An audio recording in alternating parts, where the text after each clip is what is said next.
الفاتحة بسم الله الرحمن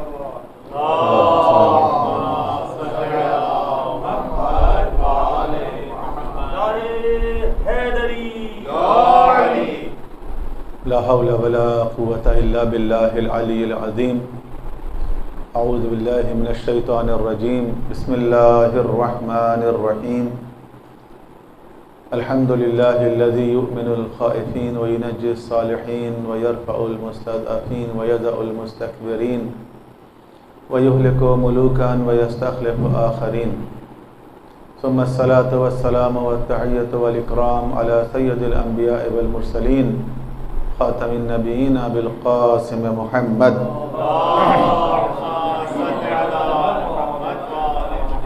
وآله الطيبين الطاهرين المعصومين المظلومين لا سيما بقية الله في الأرضين الذي ببقائه بقية الدنيا وبيمنه رزق الورى وبوجوده سبرت الأرض والسماء وبه يملأ الله الأرض قسطا وعدلا كما ملئت ظلما وجورا وعجل لنا اللهم ظهوره فإنه يرونه بعيدا ونراه قريبا برحمتك يا أرحم الراحمين صلوات على محمد.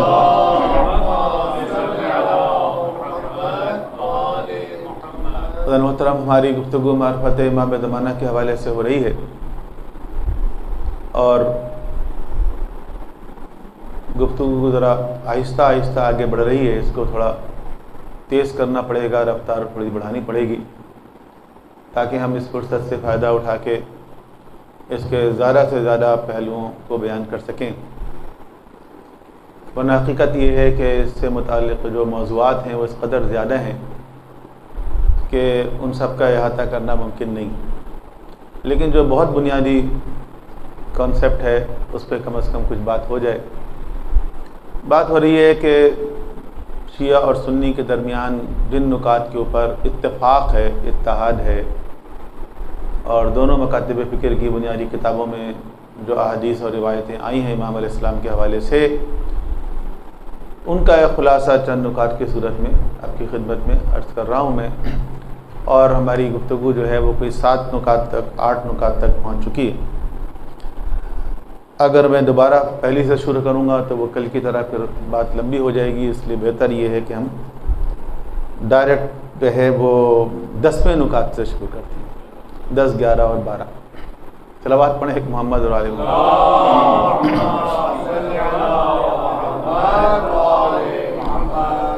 ہر نقطے کو انسان جب دوبارہ بیان کرتا ہے تو پھر اس کے ساتھ کچھ اضافی باتیں آ جاتی ہیں، تو 10ویں نقطے پہ ڈائریکٹ آ جاتے ہیں، اور وہ ہے کہ امام علیہ السلام کے بارے میں ہمارے بعض برادران اہل سنت کا خیال یہ ہے کہ وہ امام حسن علیہ السلام کی نسل سے ہوں گے بعض، جبکہ ہمارے یہاں اس بات پر اتفاق ہے کہ وہ امام حسین علیہ السلام کی اولاد میں سے ہوں گے۔ تو یہ جو امام حسن علیہ السلام والی روایت ہے، یہ سنن ترمذی کی ایک روایت ہے، وہ سن لیں تو پھر اس کے بعد ہم بات کرتے ہیں۔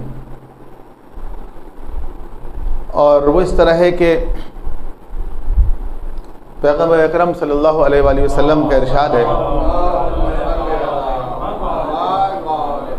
کہ لا تذهب الدنيا حتى يملك العرب رجل من اہل بیتی، کہ یہ دنیا ختم نہیں ہوگی جب تک کہ ایک عرب میں سے ایک مرد قیام نہ کرے جو میرے اہل بیت میں سے ہوگا، یؤاتیو اسمہ اسمی، اور اس کا نام میرے نام پر ہوگا۔ تو یہاں تک تو روایت ظاہر ہے کامن ہے، ہمارے یہاں بھی یہ روایتیں موجود ہیں اس طرح کی، لیکن اس کے آگے یہ ہے کہ اسم ابی ہے، اسم ابی، کہ اس کے والد کا نام میرے والد کے نام پہ ہوگا۔ جبکہ دوسری روایتوں میں اس طرح ہے، اور اس کو خود علماء اہل سنت نے بعض اپنی کتاب میں، گنجی شافعی کی ایک کتاب البیان فی اخبار صاحب الزمان، اس میں وہ کہتے ہیں کہ اصل میں یہ اس طرح تھا کہ اسمہ اسمی اور اسم ابیہ اسم ابنی، یعنی اس کا نام میرے نام پر ہوگا اور اس کے والد کا نام میرے بیٹے کے نام پہ ہوگا. اور یہاں بیٹے سے مراد پیغمبر نے لیا ہے امام حسن علیہ السلام، کیونکہ امام زمانہ کے والد کا نام ہماری روایتوں کے مطابق امام حسن عسکری علیہ السلام ہے. صلوات پڑھے.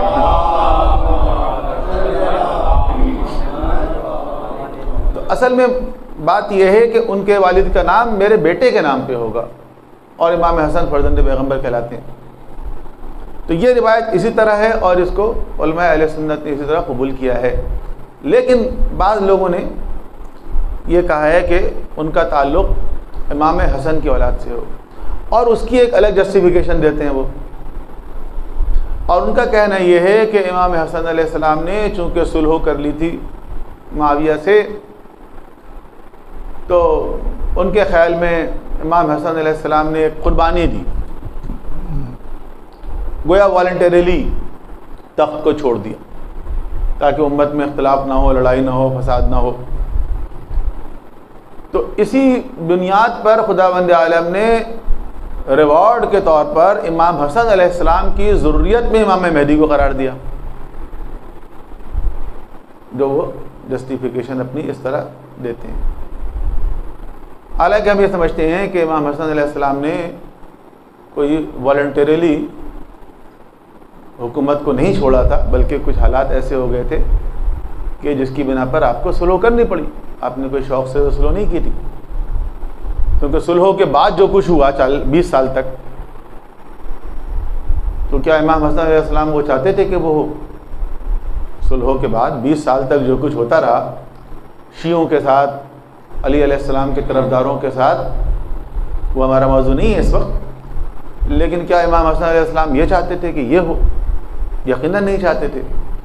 لیکن کچھ حالات ایسے ہو گئے اور جن لوگوں پر آپ نے اعتبار کیا انہوں نے آپ کو دھوکہ دیا، دشمن سے جا کے مل گئے.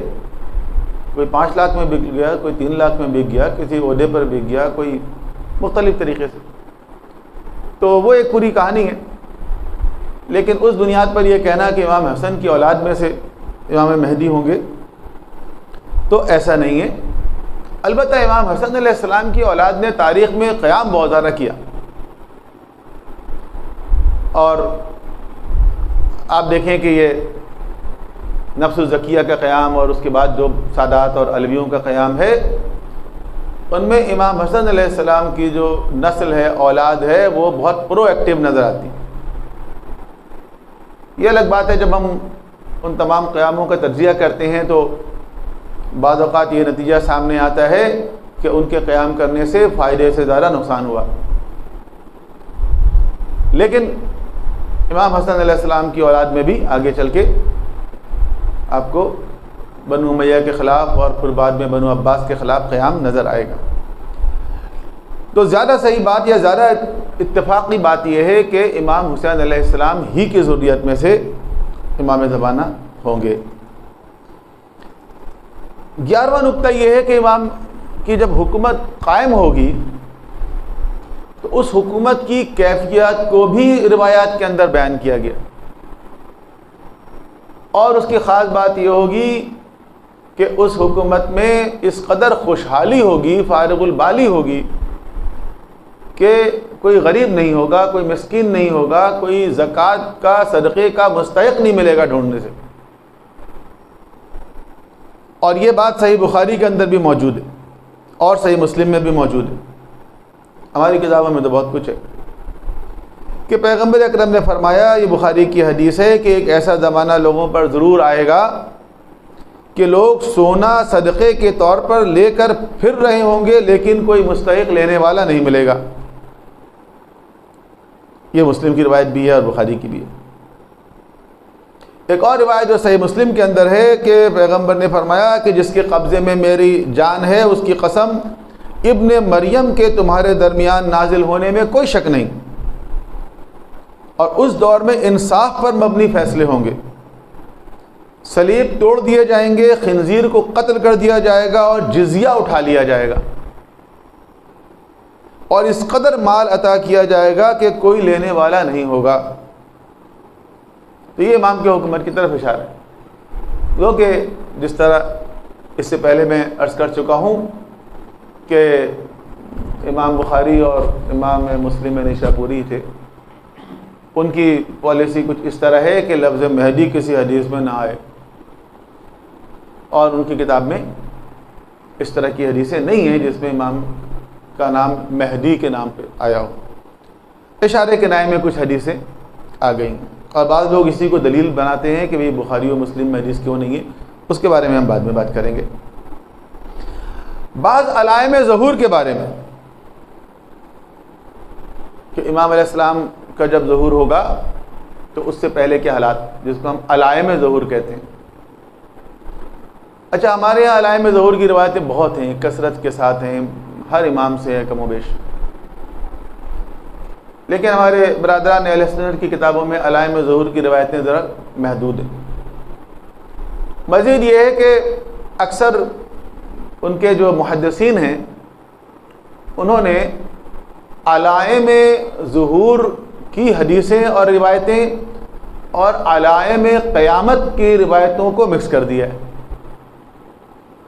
اور ان کو ذرا الگ کرنا مشکل ہے۔ تو بہت سی ایسی روایتیں ہیں جو ایکچولی علائم قیامت کی ہیں، قیامت کی علامت ہیں، یعنی قیامت سے پہلے کے حالات، اور وہ روایتیں جو امام علیہ السلام کے ظہور سے متعلق ہیں، یہ تو الگ الگ ہیں، ہمارے یہاں سیپریٹ ہیں۔ اسی لیے اکثر ان کے احادیث جو امام زمانہ سے متعلق ہیں وہ کتاب الفتن، ایک چیپٹر حدیث کی کتاب کے اندر اکثر علماء نے قائم کیا ہے کتاب الفتن، کسی نے لکھا ہے کتاب الفتن والملاحم، تو اس چیپٹر کے اندر حدیثیں لکھی گئی ہیں۔ کتاب الفتن کا مطلب وہ فتنے کا زمانہ ہے جو آخر زمانے میں آئے گا قیامت سے پہلے، تو وہ حدیثیں وہاں پر چلی گئیں۔ اچھا، یہ بھی ایک بڑی سائنس ہے پوری کہ کس حدیث کو کہاں پہ رکھنا ہے۔ یہ تو اس کی اگر کریٹیکل انالیسس کیے جائے نا تو بڑی دلچسپ باتیں سامنے آتی ہیں۔ اب جو نہیں ہمارا موضوع ہو، لیکن اس قدر ذہانت کے ساتھ لوگوں نے حدیثوں کو پلیس کیا ہے کہ اس حدیث کو یہاں اور اس حدیث کو یہاں اور اس حدیث کو یہاں، اس سے بڑا فرق پڑتا ہے پڑھنے والوں کو، اس سے فرق پڑتا ہے کہ وہ اس کو جب اس جگہ پڑھتا ہے تو اس کے ذہن میں کچھ اور بات آتی ہے، اور اس کو اگر اس جگہ پڑھے گا تو اس کے ذہن میں کوئی اور بات آئے گی، ظاہر ہے۔ صلوات پڑھے محمد والے محمد پہ۔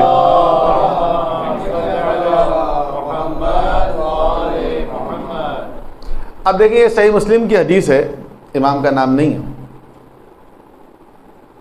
اور ایک اور نام بھی نہیں ہے کہ پناہ لے گا ایک پناہ لینے والا خانہ کعبہ کی۔ اچھا، کون ہے یہ پناہ لینے والا پناہ لے گا؟ اگر اس طرح کوئی حدیث پڑھ لے اور سن رہے تو کیا سمجھ میں آئے گی؟ اس کے بعد مراد امام ہے کہ پناہ لے گا ایک پناہ لینے والا خانہ کعبہ کی، مراد امام مہدی ہیں۔ اچھا، یہ جو مراد امام مہدی ہیں، یہ اس حدیث کے صحیح مسلم کے مترجم ہیں ایک علامہ وحید الزماں، ہندوستان کے ایک پرومیننٹ عالم دین تھے جن کا پچھلے دنوں انتقال ہوا ہے، اور بڑی کتابیں ان کی۔ تو انہوں نے بریکٹ کے اندر لکھا مراد مہدی ہیں، اس کی طرف لشکر بھیجا جائے گا، جب وہ ایک میدان میں پہنچیں گے تو دھنس جائیں گے، یعنی وہ لشکر جب پہنچے گا تو وہ لشکر دھنس جائے گا، تباہ ہو جائے گا۔ اب یہ لشکر کون سا ہے؟ تو نہ اس شخص کا نام ہے جو پناہ لے گا، نہ اس لشکر کا نام ہے کہ وہ لشکر کون سا ہوگا۔ لیکن دوسری کتابوں کے اندر مستدرک حاکم میں حاکم نیشاپوری نے واضح کیا ہے کہ وہ جو لشکر ہوگا وہ سفیانی کا لشکر ہوگا، اور لفظ سفیانی دیگر روایت میں احادیث کے اندر موجود ہے، اور یہ وہ روایت ہے جو ہمارے یہاں بھی ہے۔ ظاہر ہے کہ جب امام علیہ السلام کا ظہور ہوگا تو سفیانی کا لشکر دو حصوں میں تقسیم ہوگا. ایک لشکر جائے گا خراسانی سے مقابلہ کرنے کے لیے ایران کی طرف، اور ایک لشکر جائے گا مکے کی طرف معاذ اللہ امام سے مقابلہ کرنے کے لیے. تو وہ لشکر جو خراسانی کی طرف جائے گا وہ وہاں بری طرح شکست کھائے گا، پٹ جائے گا. اور وہ لشکر جو امام کی طرف جائے گا وہ ایک مقام پر جس کو مقام بیضاء کہا گیا ہے، اس مقام پہ وہ لشکر دھنس جائے گا زمین پہ، اور صرف دو آدمی بچیں گے. ایک آدمی جا کے امام کو بتائے گا کہ یہ ہوا اس لشکر کے ساتھ، ایک آدمی جا کے سفیانی کو بتائے گا. تو سفیانی کا خاتمہ، لشکر کا خاتمہ اس طرح ہوگا. تو چونکہ لفظ سفیانی آ گیا اس کے اندر، اور لفظ سفیانی فریکوینٹلی آیا ہے حدیث میں. اب اس سے کیا مراد ہے؟ اس سے مراد کیا ابو سفیان کی نسل سے کوئی شخص ایسا ہوگا جو امام مہدی کے مقابلے پر آئے گا؟ ظاہراً تو ایسے ہی. ابھی تو ہمیں نہیں پتہ ابو سفیان کی نسل کوئی ہے یا کہاں ہے، اور اگر کوئی ہے بھی فرض کریں دنیا میں، تو وہ اتنے شرمندہ ہیں کہ اپنے آپ کو ظاہر نہیں کر سکتے کہ ہم سفیانی ہیں. لیکن بعض علماء نے کہا ہے کہ ممکن ہے کہ ابو سفیان کی نسل سے نہ ہو بلکہ ان کی روحانی اولاد ہو. یعنی سفیانیت جو ہے وہ بھی ایک کریکٹر ہے، کہ ابو سفیان کی جو اسٹریٹجی تھی کہ ہر جنگ میں اسلام کے مقابلے پر آیا، لشکر لے کر آیا، تلوار گھوڑے، اور پے در پے اسلام کو تباہ کرنے کی کوشش کی، اور بالآخر جب ہر مرتبہ ناکام ہوا تو آخرکار اسلام قبول کر لیا. اب اسلام کے اندر آ کے داخل ہو کے اور اسلام کی جڑوں کو کھوکھلا کرنے کی کوشش کی. تو یہ والا جو کریکٹر ہے، سفیانی والا کریکٹر، یہ ہم آج بھی دیکھ رہے ہیں، دنیا میں نظر آ رہا ہے. اور کل جو میں آپ کی خدمت میں عرض کر رہا تھا کہ کالے جھنڈے لے کے لوگ خراسانی بننے کی کوشش کر رہے ہیں، لیکن ان کی حرکتیں دیکھیں تو سفیانی والی ہیں. لوگوں نے جھنڈا تو کالا بنا لیا اپنا تاکہ یہ ظاہر ہو کہ یہ تو لشکر خراسانی ہے، لیکن جو ان کے اعمال ہیں، جو کچھ کر رہے ہیں، جس طرح تباہی، بربادی، دہشت گردی، اور جس طرح مسلمانوں کو نقصان پہنچا رہے ہیں، مسلمانوں کو قتل کر رہے ہیں، کفار و مشرکین کے خلاف کوئی کارروائی نظر نہیں آئے گی آپ کو ان کی. مسلمانوں کو، یہاں تک کہ مسلمان بعض ممالک میں، افریقہ وغیرہ میں جو اس طرح کی تنظیمیں ہیں، وہ مسلمان خواتین کو، لڑکیوں کو اسکول سے اغوا کر کے لے جا کے انہوں نے کنیزیں بنا کر بھیج دی. تو وہ تو ایک گروہ ہے نا ہمارے سامنے. بہرحال یہ ایک دو نہیں، کوئی 12 نکات ہیں جو کامن ہیں، اور بہت کچھ کامن ہے. میں نے آپ کی خدمت میں چند نکات پیش کر دیے. اگر اتنی چیزیں کامن ہیں تو پھر کیا رکاوٹ ہے، پھر معاملہ کیا ہے، پھر اختلاف کیا ہے؟ تو جس طرح 1 درجن اتفاقی چیزیں ہیں، اسی طرح 1 درجن اختلافی چیزیں بھی ہیں. چند نکات اس کے بھی بیان کرتا ہوں میں. صلوات پڑھے محمد اور آل محمد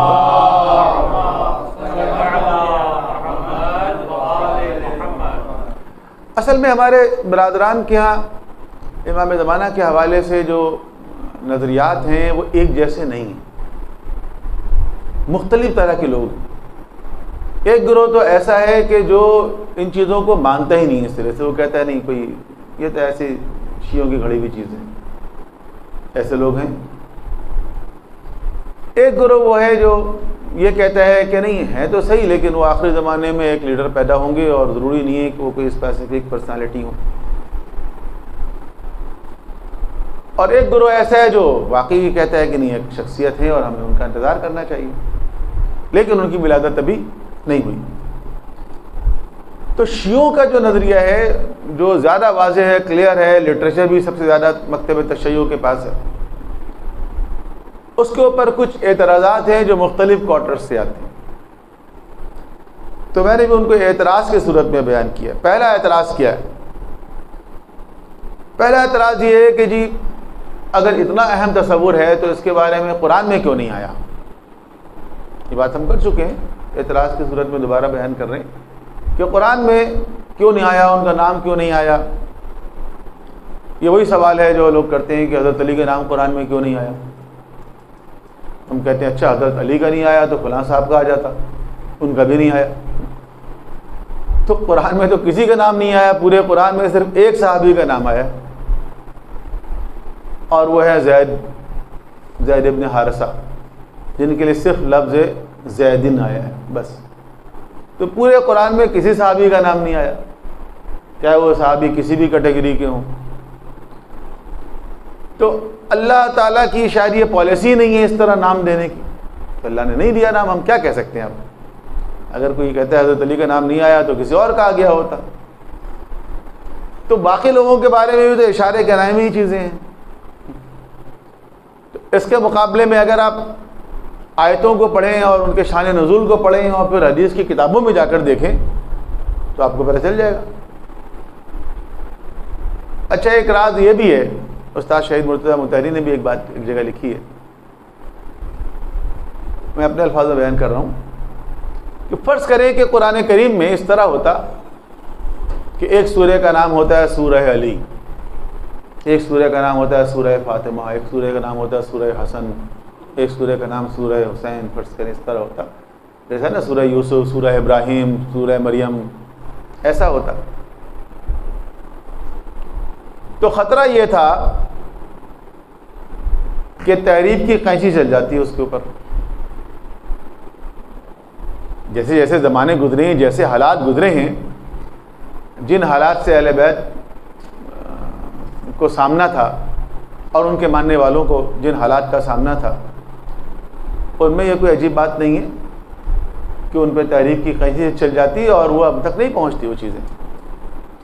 آپ دیکھیں نا، ایک فضیلت والی حدیث اگر کہیں پر آ جاتی ہے کسی بڑی کتاب کے اندر، تو ایسے لوگ ہیں اس کے اوپر 10 اشکالات وارد کرتے ہیں۔ ایک حدیث اگر آ جائے کہ مولا علی نے انگوٹھی دی سائل کو، اس کے اوپر وہ آیت آ گئی، آیہ ولایت، سورہ مائدہ آیت نمبر 55۔ اب آپ تفاسیر اٹھا کے دیکھیں، اس کے اوپر جناب 10 اعتراضات ہیں کہ یہ کیسے ہو گیا، اس کے راوی کون ہیں، علی علیہ السلام کے پاس اتنی مہنگی انگوٹھی کہاں سے آ گئی، اچھا زکوٰۃ کہاں سے انہوں نے دے دی، جب ان کے پاس سیونگ ہی نہیں ہوتی تھی تو زکوٰۃ کیسے واجب ہو گئی ان کے اوپر، اور پتہ نہیں کیا کیا باتیں ہیں۔ حالت رکوع میں اگر ان کی توجہ سائل کی طرف چلی گئی تو ان کی نماز جو ہے وہ کیسی ہوئی۔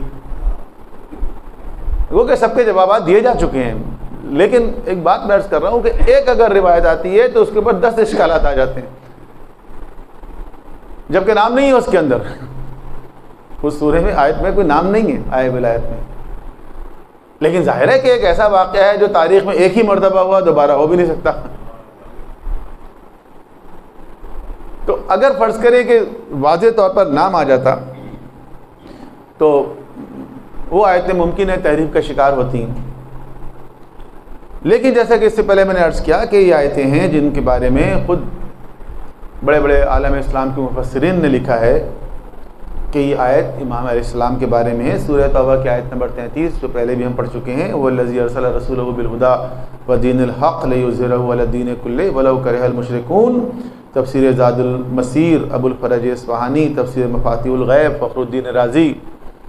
اب فخر الدین رازی جو ہیں وہ شیعوں کے حوالے سے کافی تعصب رکھتے ہیں، لیکن انہوں نے بھی لکھی ہے کہ اس آیت کے بارے میں، تفسیر قرطبی نے لکھا ہے کہ یہ آیت جو ہے وہ امام مہدی کے بارے میں،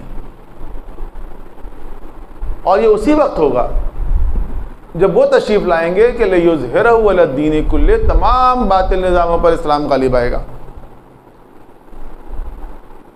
تفسیر ابن کثیر میں ہے کہ سورہ بقرہ کی آیت نمبر 114 ہے، وَمَنْ أَظْلَمُ مِمَّنْ مَنَعَ مَسَاجِدَ اللَّهِ مَسَاجِدَ اللَّهِ أَن يُذْكَرَ فِيهَا، کہ کس چیز نے اس سے بڑا ظالم کون ہوگا کہ جو اللہ کے مسجدوں میں ذکر سے روکے، أن يُذْكَرَ فِيهَا اسْمُهُ وَسَعَى فِي خَرَابِهَا، اور اس مسجد کو ویران کرنا چاہتا ہو، اولئک ما کان لهم ان يدخلوها الا خائفین لهم، اور یہ وہ لوگ ہیں کہ جو داخل ہوں گے حالت خوف میں، لہم فی الدنیا خزی، دنیا میں ان کے لیے یہ ذلت ہے، وَلَهُمْ فِي الْآخِرَةِ عَذَابٌ عَظِيمٌ، اور آخرت میں عذاب عظیم۔ تو وہ لوگ جو مسجدوں کو، اللہ کے گھروں کو ویران کرنا چاہتے ہیں، ان کے بارے میں خداوند عالم نے کہا ہے کہ دنیا میں ان کو ذلت ہوگی، آخرت میں عذاب ہوگا۔ دنیا میں ذلت کے بارے میں تفسیر ابن کثیر میں ہے، صحابہ کرام سے روایت ہے، تابعین سے روایت ہے کہ یہ اس وقت ہوگا بخروج المہدی، جب کہ امام مہدی خروج کریں گے۔ تو اس وقت دنیا میں کفار و منافقین کو ذلت اور رسوائی کا سامنا کرنا پڑے گا۔ تو سورہ بقرہ کی اس آیت کا مطلب یہ، سورہ قصص ہم پہلے پڑھ چکے ہیں، آیت نمبر 5۔ فخر الدین رازی نے کہا ہے کہ اس آیت سے مراد ہے ذالک عند خروج المہدی، یہ اس وقت ہوگا جب امام مہدی خروج کریں گے۔ تو ایسی آیتیں ایک نہیں ہیں، متعدد ہیں، جن کے بارے میں مفسرین نے لکھا کہ اس سے مراد امام مہدی۔ دوسرا اعتراض یہ ہے کہ اگر امام مہدی کے بارے میں اتنی ساری حدیثیں آ گئی ہیں تو بخاری و مسلم نے کیوں نہیں لکھا اس کو؟ بعض لوگ جب ان سے آپ کسی بھی موضوع پر بحث کریں، وہ کہتے ہیں بخاری میں لکھاؤ، اور کوئی چیز بخاری میں بھی دکھا رہے تو کہتے ہیں قرآن میں لکھاؤ، قرآن میں بھی دکھاتے تو اس کی بھی تعویلیں شروع کر دیتے ہیں۔ تو ان کے خیال میں پورے کا پورا دین جو ہے وہ بخاری میں ہے بس، اور بخاری کی ہر روایت کو صحیح سمجھتے ہیں۔ ایون انجینئر محمد علی جیسا ذرا براڈ مائنڈیڈ بظاہر ہیں وہ کافی، لیکن بخاری کے بارے میں ان کا نظریہ بھی یہی ہے کہ بخاری کی سب حدیثیں صحیح ہیں۔ اور یہ پوچھا بھی گیا، سوال کیا گیا، اس کی ویڈیو ہے کہ بخاری میں تو بعض بڑی رقیق باتیں لکھی ہوئی ہیں جن کو آپ بیان نہیں کر سکتے آپ۔ اس نے کہا نہیں وہ بھی صحیح ہے، اور اس کے جواب میں بہت عجیب سی بات اس نے کر دی کہ معاذ اللہ قرآن میں بھی ایسی باتیں لکھی ہوئی ہیں۔ تو بخاری پر ایمان ہے لوگوں کا کہ بخاری میں جو باتیں لکھی ہوئی ہیں وہ سب کے سب صحیح ہیں۔ اچھا چلیں، یہ تو ایک پہلو ہے نا کہ بخاری کی ساری حدیثوں کو آپ صحیح سمجھتے ہیں، لیکن جس چیز کو بخاری نے نہیں لکھا تو وہ دین نہیں ہے، وہ شریعت نہیں ہے، پورے کا پورا دین یہ 5000 حدیثوں میں ہے، ایسا نہیں ہے۔ دیکھیں، اسماعیلی نے امام بخاری سے روایت کی ہے،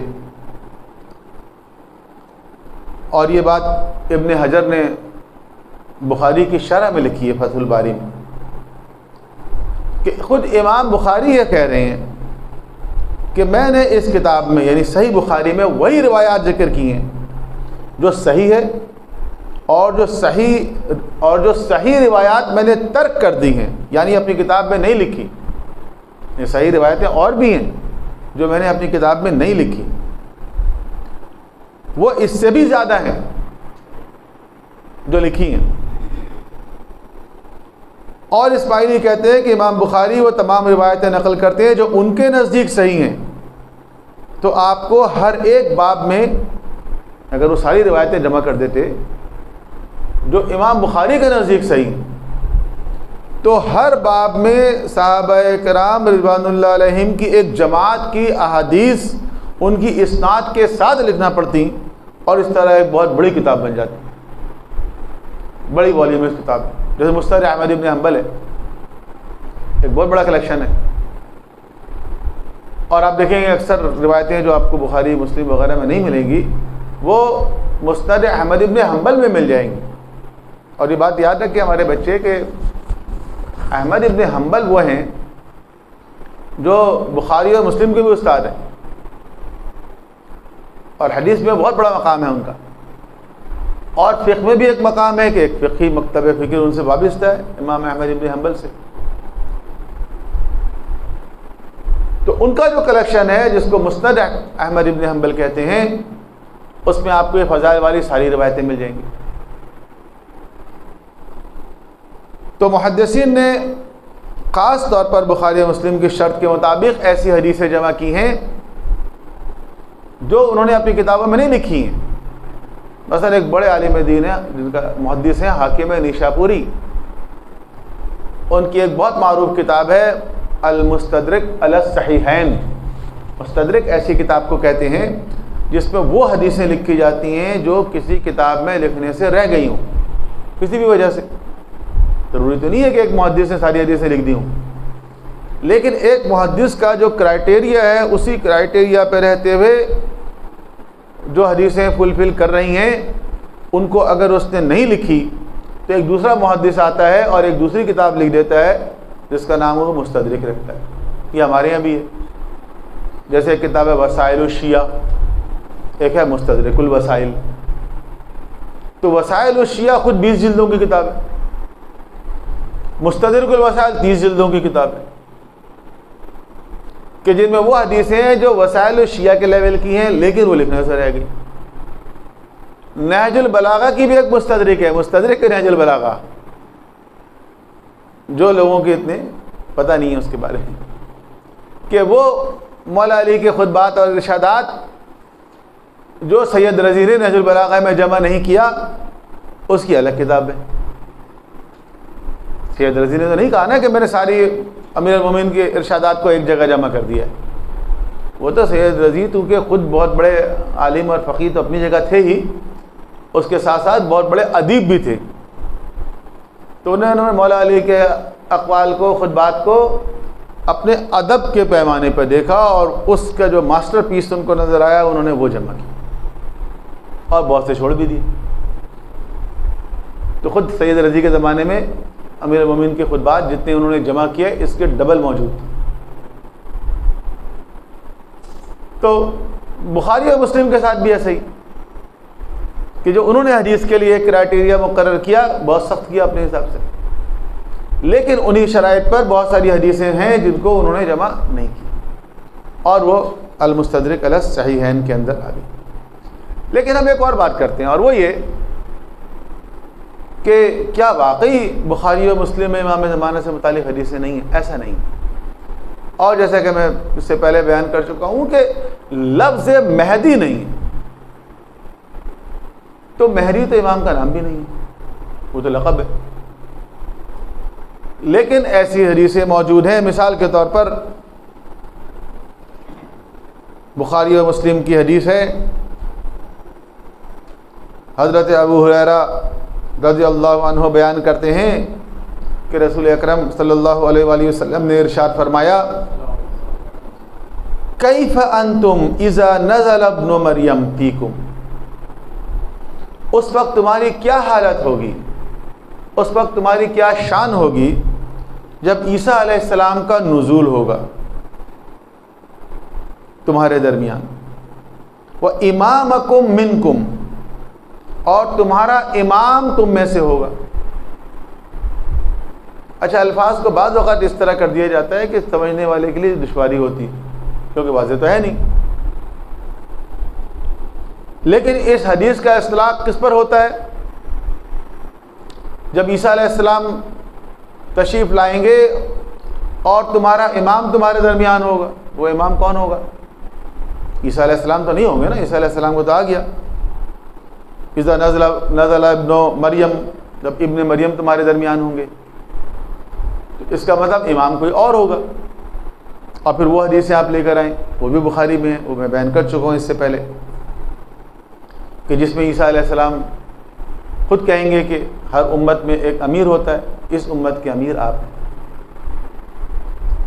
تو نام نہیں لکھا انہوں نے، لیکن حدیث موجود ہے. کوئی یہ نہیں کہہ سکتا کہ بخاری اور مسلم میں حدیث نہیں، خواہ ایک ہو، دو ہو، پانچ ہو، اس سے قطع نظر. لیکن حدیث کی دیگر کتابوں کے اندر، جیسے میں نے عرض کیا نا کہ صرف بخاری اور مسلم ہی تو نہیں ہے نا، اتنے محدثین گزرے ہیں. صحاح ستہ 6 بڑی کتابیں سمجھی جاتی ہیں، جن میں 2 تو بخاری اور مسلم ہیں، 4 دیگر بھی ہیں، سنن ابی داؤد، سنن ابن ماجہ، سنن نسائی، تو ان میں بھی ہے.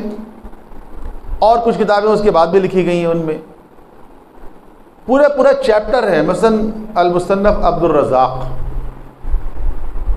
حدیث کے بڑی کتاب سمجھی جاتی یہ بھی، اور 211 ہجری میں ان کی وفات ہوئی ہے۔ عبدالرزاق کی محدث تھے بہت بڑے، ان کی کتاب میں ایک چیپٹر ہے پورا باب المہدی۔ ابن شیبہ کے جو 235 ہجری میں جن کی وفات ہوئی ہے، ان کی کتاب ہے کتاب الفتن۔ میں نے اس کہا کتاب الفتن والملاحم، جس میں قیامت سے متعلق روایتیں بھی ہیں اور امام زمانہ سے متعلق روایتیں بھی ہیں۔ امام احمد ابن حنبل نے اپنی مسند کے اندر امام زمانہ سے متعلق 136 حدیثیں لکھی۔ سنن ابن ماجہ میں پورا ایک چیپٹر موجود ہے جس کا نام ہے باب خروج المہدی۔ سنن ابی داؤد میں، یہ سیاستہ کی کتابیں ہیں، ایک چیپٹر ہے کتاب المہدی۔ حدیث کی کتاب میں جب کہتے ہیں نا کتاب، تو اس سے مراد ہے چیپٹر۔ ہمارے یہاں بھی حدیث کی کتابوں میں جب ہم کہتے ہیں کتاب الصلاۃ، کتاب الزکوٰۃ، کتاب الطہارہ، کتاب التوحید، تو اس سے مراد ہے چیپٹر۔ تو پورا ایک چیپٹر ہے۔ صحیح ترمذی میں ایک پورا چیپٹر ہے، باب ہے ما جاء فی المہدی، کہ وہ روایتیں جو امام مہدی سے متعلق آئی۔ اور مستدرک علی الصحیحین کے تذکرہ بھی میں نے کیا، اس کے اندر ایک چیپٹر ہے کتاب الفتن والملاحم۔ اور ایک کتاب جو بعد میں کمپائل ہوئی حدیث کی لیکن کافی معروف ہے اور کافی ایکسیپٹیبل ہے، وہ ہے کنز العمال فی سنن الاقوال والافعال، علی متقی ہندی کی۔ اور انہوں نے بھی ایک چیپٹر قائم کیا باب خروج المہدی۔ اچھا، یہ تو میں نے حدیث کی کتابیں بتائیں آپ کو کہ جن کتابوں کے اندر چیپٹر ہے نا امام سے متعلق۔ اب آپ سنیں کہ علماء اہل سنت نے امام علیہ السلام کے حوالے سے مستقل کتابیں لکھی، پوری کتاب اب تک لکھ رہے ہیں۔ قدیم کتابوں میں حافظ ابو نعیم کی کتاب ہے اخبار المہدی، ابن حجر ہیثمی کی کتاب، ابن حجر ہیثمی جن کی کتاب سوائق مورخہ کے بارے میں ہم بتا رہے تھے آپ، ابن حجر ہیثمی کی کتاب ہے القول المختصر فی علامات المہدی المنتظر، پوری کتاب ہے۔ شوکانی کی کتاب ہے التوضیح فی تواتر ما جاء فی المنتظر والدجال والمسیح، یعنی وہ حدیثیں جو تواتر کے ساتھ آئی ہیں امام مہدی کے بارے میں اور دجال کے بارے میں اور حضرت مسیح کے بارے میں۔ جلال الدین سیوطی کی کتاب ہے علامات المہدی۔ اور ابن خلدون کے بارے میں ذرا میں آج نہیں بیان کر سکتا، بعد میں بیان کروں گا، صرف یہ بیان کر رہا ہوں کہ ابن خلدون نے انکار کیا امام مہدی کا، اور اس نے یہ کہا لا مہدی الا عیسیٰ، وہ ترمذی کا حدیث ہے۔ تو ابن خلدون کی رد میں علماء اہل سنت نے کتاب لکھی، ابن خلدون کے نظریے کو کاؤنٹر کرنے کے لیے، الوہم المقنون فی رد علی ابن خلدون، ابو العباس ابن عبد المومن المغربی، یہ بھی مغربی ہیں، ابن خلدون بھی مغربی تھے، مغربی کا مطلب ہے ایسٹرن افریقہ کے وہ ریاستیں ہیں نا، وہاں سے ان کا تعلق تھا۔ اچھا، موجودہ زمانے میں بھی اگر آپ دیکھیں تو مدینہ یونیورسٹی کے استاد شیخ حمود ابن عبداللہ تویجری کی ایک کتاب ہے الاحتجاج بالاثر علی من انکر المہدی المنتظر، کہ جن لوگوں نے امام مہدی کا انکار کیا ان کو کاؤنٹر کرنے کے لیے یہ کتاب مدینہ یونیورسٹی کے استاد نے لکھی، اور یہ 1394 میں اور پھر 1396 میں الگ الگ جلدیں اس کی آئی اور ریاض سعودی عرب سے چھپی۔ اسی طرح مدینہ یونیورسٹی کے ایک دوسرے استاد ہیں عبد الحسین العباد، انہوں نے ایک کتاب لکھی الرد علی من کذب بالاحادیث الصحیحہ الواردۃ فی المہدی، کہ وہ تمام صحیح حدیثیں جو امام مہدی سے متعلق آئی ہیں ان کا انکار کرنے والوں کے رد میں یہ کتاب لکھی گئی. یہ ریسرچ آرٹیکل ہے، کتاب نہیں. اور یہ مدینہ یونیورسٹی کے آفیشیل جرنل کے اندر یہ چھپا ہے، شمارہ 45 میں. اور اس کے علاوہ اور کتابیں ہیں. جامع الازہر کے استاد نے ایک کتاب لکھی، وہ دستیاب ہے اس وقت، میرے پاس بھی موجود ہے اور لوگوں کے پاس بھی. ہمارے یہاں ڈاکٹر طاہر القادری صاحب نے کتاب لکھی، اور بنوری ٹاؤن کے ہمارے ایک پرنسپل تھے جو انہوں نے کتاب لکھی. یہ سب اردو کی کتابیں جو دستیاب ہیں، اردو میں بھی. تو اب بھی علماء اہل سنت امام علیہ السلام کے اوپر مستقل کتابیں لکھ رہے ہیں. تو اس لیے یہ نہیں کہہ سکتے کہ فقط شیعوں نے یہ لکھی. شیعوں نے تو بہت کچھ لکھا ہے، شیعوں سے تو کوئی تقابل ہی نہیں ہے، شیعوں کے پاس اتنا لٹریچر ہے. لیکن علماء اہل سنت نے بھی یہ چیزیں لکھی. عام لوگ بیچارے نہیں جانتے، عام لوگ اس سے بے خبر ہیں، کیونکہ عام لوگوں تک یہ باتیں پہنچائی نہیں جا رہی. عام لوگوں کا تو حال یہ ہے کہ آج کل کے ایک طالب علم سے پوچھے، میں ایک جگہ پڑھاتا تھا، ایک گریجویٹ لیول کی کلاس تھی، تو ایسے ایک دفعہ تذکرہ نکلا اہل البیت. تو ایک اسٹوڈنٹ نے کہا کہ یہ اہل البیت کیا ہوتے ہیں؟ میں نے کہا ہیں یہ نہیں پتا تمہیں اہل بیت اہل البیت؟ اچھا. پھر میں نے پوری کلاس سے کہا بھائی کون جانتا ہے اہل البیت؟ تو آپ یقین کریں 2 اسٹوڈنٹ تھے جو جانتے تھے، اور ان کے نام سے لگتا ہے وہ شیعی تھے. باقی میجورٹی جو ہے وہ جانتی نہیں تھی. میں نے کہا پتہ ہی نہیں اہل البیت کون ہے. انہوں نے کہا ہم نے کبھی سنے ہی نہیں، کبھی ایسا تذکرہ ہی نہیں ہوا ہمارے یہاں. تو وہ تو پتہ نہیں نماز پڑھتے تھے نہیں پڑھتے تھے، مسجد جاتے تھے یا نہیں جاتے تھے. لیکن جو لوگ ریگولر مسجد جاتے ہیں ان سے پوچھیں کہ کیا مسجد میں کبھی اہل البیت کا تذکرہ ہوتا ہے؟ کبھی جمعے کے خطبے میں، کبھی کسی اور حوالے سے. تو جب اہل بیت سے واقف نہیں ہیں لوگ، یہاں صورتحال یہ ہے، تو امام مہدی سے کہاں واقف ہوں گے؟ یہ تو سوشل میڈیا ہے جس کی وجہ سے بہت زیادہ اویئرنیس بڑھی ہے. اس کی اچھائیاں اور برائیاں دونوں پیش نظر ہیں، وہ ایک حقیقت ہے. لیکن اس کی وجہ سے جو اویئرنیس آئی ہے، جو شعور آیا ہے لوگوں کے اندر، اور جو سب سے اہم بات یہ ہے کہ انفارمیشن، معلومات، نالج جو ہے وہ آپ کے فنگر ٹپ پہ موجود ہے. کسی چیز کو آپ حاصل کرنا چاہیں، کسی چیز کو آپ چیک کرنا چاہیں، کسی چیز کو آپ ویریفائی کرنا چاہیں، تو یہ سارا لٹریچر دستیاب ہے. اور ہزاروں کی تعداد میں کتابیں، ایسے application, software, websites اس قدر اویلیبل ہیں کہ اس دور میں تو کم از کم ہم یہ کہہ سکتے ہیں کہ کوئی یہ نہیں کہہ سکتا بارگاہ خدا میں جا کے کہ ہمیں تو پتہ ہی نہیں تھا. آج کے دور کا ایک انسان اگر اللہ کی بارگاہ میں جا کے کہے کہ مجھے تو پتہ ہی نہیں تھا، تو وہ نہیں بچ سکتا وہ، کیونکہ معلومات کے ذرائع اتنے دستیاب. اب آخری بات کر کے ہم ختم کریں آج کی نشست کو. اعتراضات کیا پورا سلسلہ ہے جو ظاہر ہے کہ آگے بھی چلے گا.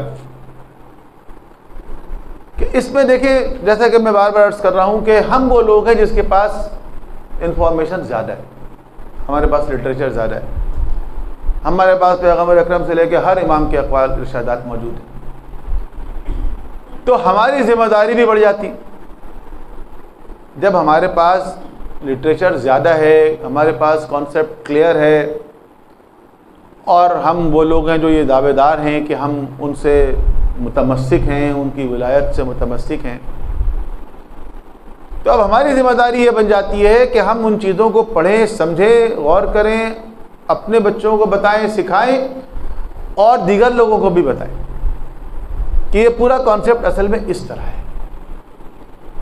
دیکھیے، جب تک آپ کسی معاشرے میں یہ نہیں بتائیں گے کہ یہ جو موجودہ نظام ہے یہ ناکارہ ہے، یا خراب ہے، یا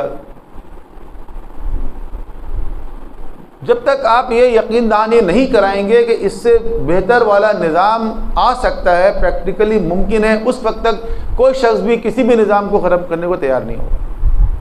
ایک انسان بہت خراب مکان میں رہ رہا ہے، ٹوٹا پھوٹا ہے، جو کچھ بھی ہے، آپ اسے جا کر یہ کہہ رہے کہ بھائی اس مکان کو گرا دو، کیوں؟ اتنا خراب مکان اس پہ رہ رہے ہو تم؟ وہ کہے گا نہیں بھائی، کل میرا سہارا یہی ہے، میں کیوں گرا دوں اس کو؟ آپ اسے کہیں گرا دو، ایک زبردست بنگلہ بن جائے گا یہاں پہ۔ وہ کہے گا بھائی آپ کے کہنے سے تو میں نہیں گرا سکتا نا، جب تک کہ مجھے اس بات کی یقین دہانی نہ ہو جائے کہ یہ مکان گرانے کے بعد واقعی ایک وہ عالی شان نہ صحیح، چلو اس سے بہتر ایک بنگلہ بن سکتا ہے، جب تک یہ یقین نہ ہو کہ اس سے بہتر مکان میں بنا سکتا ہوں، میں کیوں گراؤں گا؟ تو بے شک دنیا کا نظام بہت ظالمانہ ہے، یہ تو ہر شخص محسوس کر رہا ہے، لیکن اگر آپ کہتے ہیں کہ اس نظام کو گرا دو اور اس کی جگہ ایک عادلانہ نظام لے کر آؤ، اور اس کے لیے ہم سب مل کے کوشش کرتے ہیں، جدوجہد کرتے ہیں، تو ہر انسان یہ کہے گا کہ بھئی وہ عادلانہ نظام جو ہے کیا وہ فیزیبل ہے؟ کیا واقعی دنیا کا ظالم جابر فاسق فاجر نظام جو اتنا مضبوط طاقتور ہے اس وقت، کیا یہ ختم ہو سکتا ہے؟ کیسے ختم ہوگا؟ جب تک آپ اس کو کنونس نہیں کریں گے کہ یہ ہو سکتا ہے، یہ پریکٹیکل ہے، یہ ممکن ہے، اس وقت تک وہ کسی انقلاب کی کوشش نہیں کرے گا۔ تو اگر ہمارے پاس یہ آئیڈیا موجود ہے اور ہم اس بات کے خواہاں ہیں کہ پوری دنیا میں وہ نظام آئے گا، تو ہمیں پوری دنیا کو کنونس کرنا پڑے گا، پوری دنیا کو قائل کرنا پڑے گا، لیکن دنیا کو بعد میں کریں گے، پہلے خود قائل ہوں۔ ہمیں کتنا یقین ہے، آج تو ہم بات روک رہے ہیں یہاں پہ، لیکن اس پہ ہم بات کریں گے کہ ہمیں کتنا یقین ہے۔ ہم لوگ جو کہہ رہے ہیں الاجل الساعہ الآن،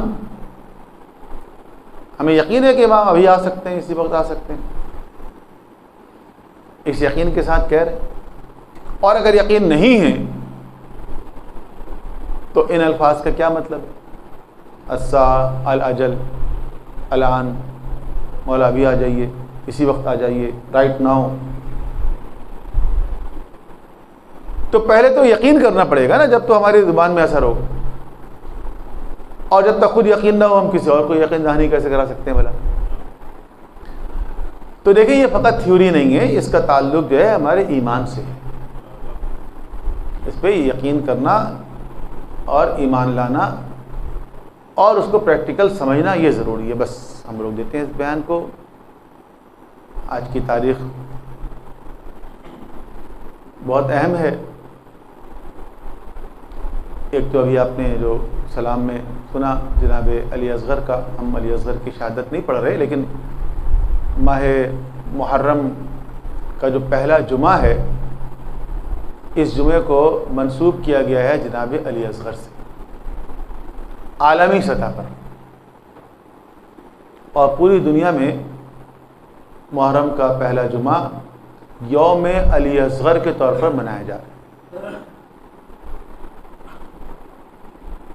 اور اس میں مختلف ملکوں میں، ایران میں، شام میں، پاکستان میں بھی ابھی سلسلہ کافی شروع ہو گیا ہے کہ خواتین اپنے چھوٹے بچوں کو، اپنے گود کے بچوں کو سبز لباس پہنا کے، سبز اور سفید لباس پہنا کے کسی مجلس میں لے کر آتی ہیں، ایک اجتماع میں لے کر آتی ہیں، اور پھر ایک مرحلہ ایسا آتا ہے کہ وہ اپنے بچوں کو اپنے ہاتھوں میں ایسے اٹھا کے اس کو پیش کرتی ہیں کہ اگر امام حسین علیہ السلام نے جس طرح جناب علی اصغر کو اپنے ہاتھوں میں اٹھایا تھا، تو ہم اپنے بچے کو بھی راہ خدا میں پیش کرتے ہیں۔ ایک بہت زبردست جذبہ ہے جو پوری دنیا میں بیدار ہو رہا ہے مکتب تشیع میں۔ پرسوں انشاءاللہ ہم تذکرہ کریں گے جناب علی اصغر کا، کیونکہ جناب علی اصغر وہ ہیں کہ جو فاتح کربلا ہے۔ آج کی تاریخ ہے، وہ دو شہزادوں سے منسوب ہے، وہ دو شہزادے جو جناب زینب کے پسر اون و محمد ہیں۔ جب جناب زینب مدینے سے مکہ آ گئیں تو بعض کتابوں کے اندر ہیں کہ اس وقت اون محمد ساتھ نہیں تھے، لیکن جب مکے سے جانے لگے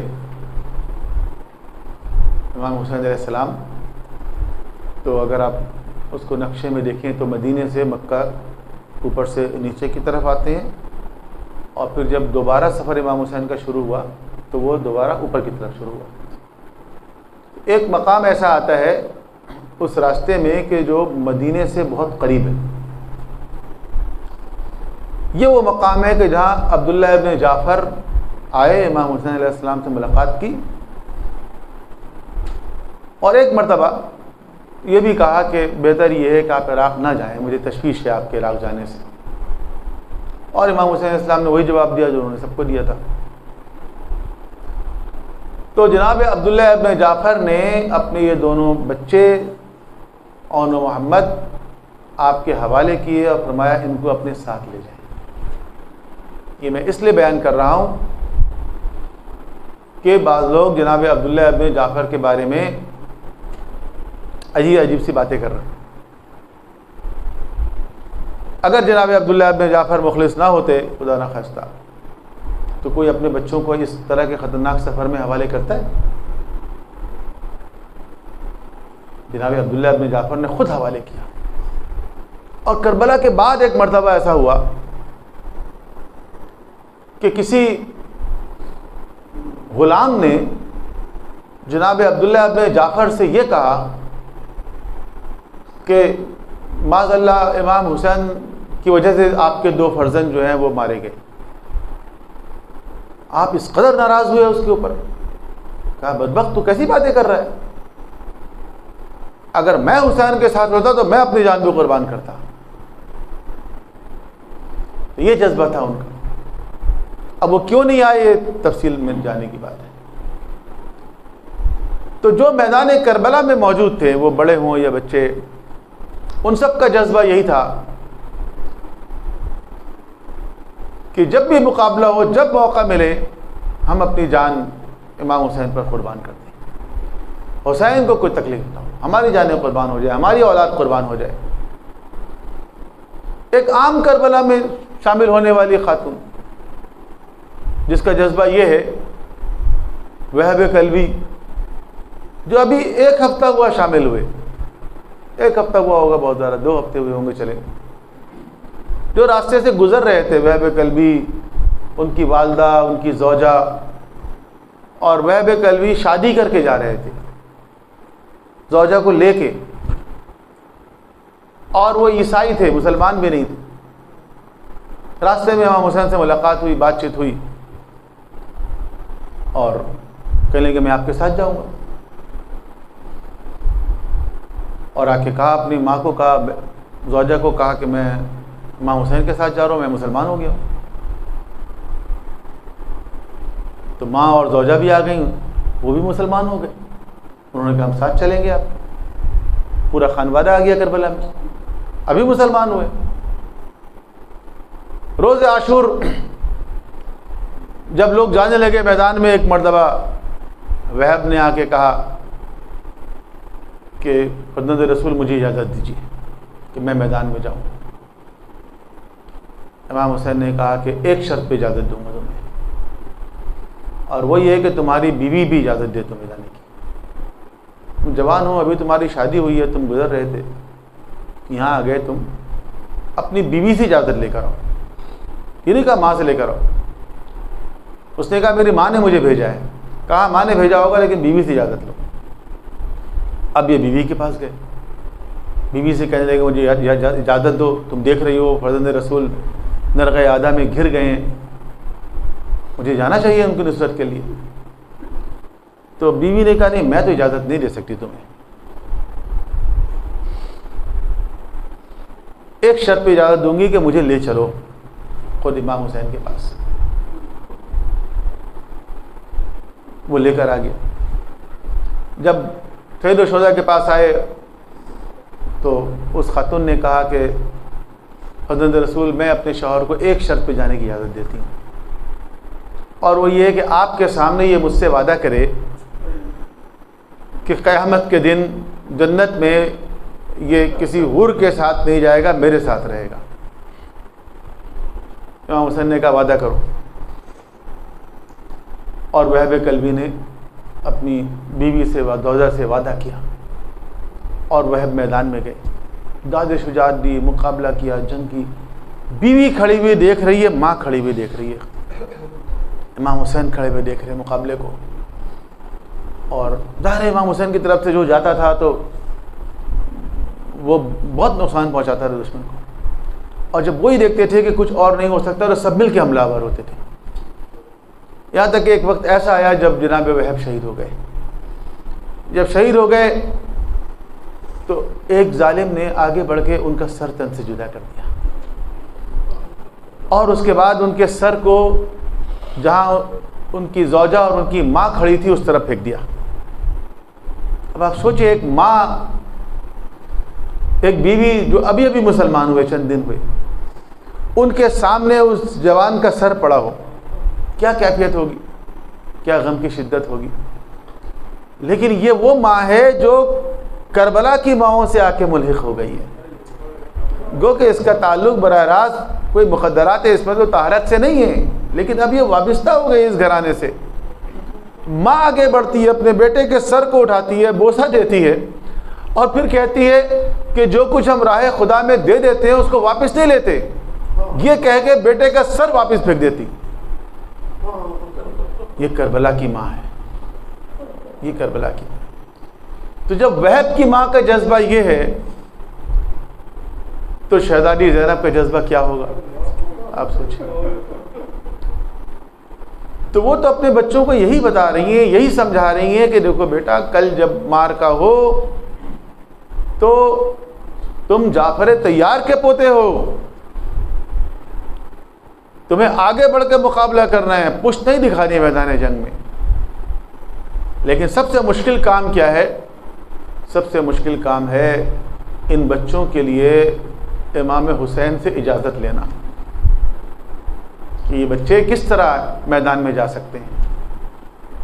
حسین کے پاس ایک مرتبہ بچے آتے ہیں، اپنی مادر گرامی کو سفارشی بنا کے لے کر آتے ہیں ماموں کے پاس۔ ماموں کا رشتہ بہت قریبی رشتہ ہوتا ہے، ماموں اور بھانجے کا رشتہ، لیکن یہ بھانجے وہ ہیں جو آ رہے ہیں اجازت طلب کرنے کے لیے کہ مجھے میدان میں جانے کی اجازت دیجیے۔ میدان کا مطلب مقتل، جو جاتا ہے وہ واپس نہیں آتا۔ حسین ایک مرتبہ بچوں کے چہرے کی طرف دیکھتے ہیں، شکلوں کو دیکھتے ہیں، اور ایک جملہ کہتے ہیں جناب زینب سے کہ بہن، ممکن ہے کہ عبداللہ اس بات پہ راضی نہ ہوں کہ ان بچوں کو میدان میں بھیجا جائے۔ جناب زینب کہتی ہیں کہ عبداللہ نے یہی کہہ کے تو بھیجا ان بچوں کو۔ عبداللہ ابن جعفر، حضرت جعفر طیار کے فرزند، میدان کربلا میں جب اولاد عقیل کی قربانی ہو گئی تو اولاد جعفر کی قربانی شروع، اور اولاد جعفر کی قربانی میں سب سے پہلے اون محمد قربان ہوئی۔ اور جب یہ دو بچے میدان میں گئے تو یہ رجس پڑھتے ہوئے گئے کہ ہم جعفر طیار کے پوتے ہیں، اور مردانہ وار مقابلہ کیا، یہاں تک کہ بالآخر وہی ہوا کہ ہر طرف سے لشکر حائل ہو گیا، ہر طرف سے حملہ شروع ہو گیا۔ یہاں تک کہ ایک شہزادے کے بارے میں پڑھ رہا تھا ایک کتاب میں کہ ایک ظالم نے وہ جو خیمے کی لاٹھی ہوتی ہے، جو خیمے کا عمود کہلاتا ہے، اس عمود سے اس طرح حملہ کیا کہ اس شہزادے کی ریڑھ کی ہڈی ٹوٹ گئی اور وہ گھوڑے پہ سنبھل نہیں سکا۔ لیکن جب ان دو شہزادوں کی لاشوں کو خیموں میں لایا گیا تو ان کی ماں کہیں نظر نہیں آئی۔ ہر جگہ دیکھا گیا کہ جناب زینب کہاں ہیں، تو جا کے دیکھا کہ ایک خیمے کے اندر جناب زینب سجدے میں پڑی ہیں۔ شاید آپ آنا نہیں چاہ رہی تھی کہ ایسا نہ ہو کوئی بےتابی کا مظاہرہ ہو، یا کہیں حسین کے چہرے پہ کہیں کوئی شرمندگی یا پشیمانی ہو، اسی لیے کربلا سے کوفہ اور کوفے سے شام تک کے سفر میں آپ کو کہیں نظر نہیں آئے گا کہ جناب زینب نے اپنے بچوں کو یاد کیا ہو، اس پر آنسو بہایا ہو۔ لیکن جب شام پہنچی، ایک مرتبہ اپنے گھر میں داخل ہوئیں، اور جب بچوں کے مسند نظر آئے تو پہلی مرتبہ جناب زینب نے عبداللہ ابن جعفر کو پرچوں کا پرسا دیا. الا لعنۃ اللہ علی القوم الظالمین وَسَيَعْلَمُ الَّذِينَ ظَلَمُوا أَيَّ مُنْقَلِبٍ يَنْقَلِبُونَ. بار اللہ ہمارے ذکر کو اپنی بارگاہ میں قبول فرما.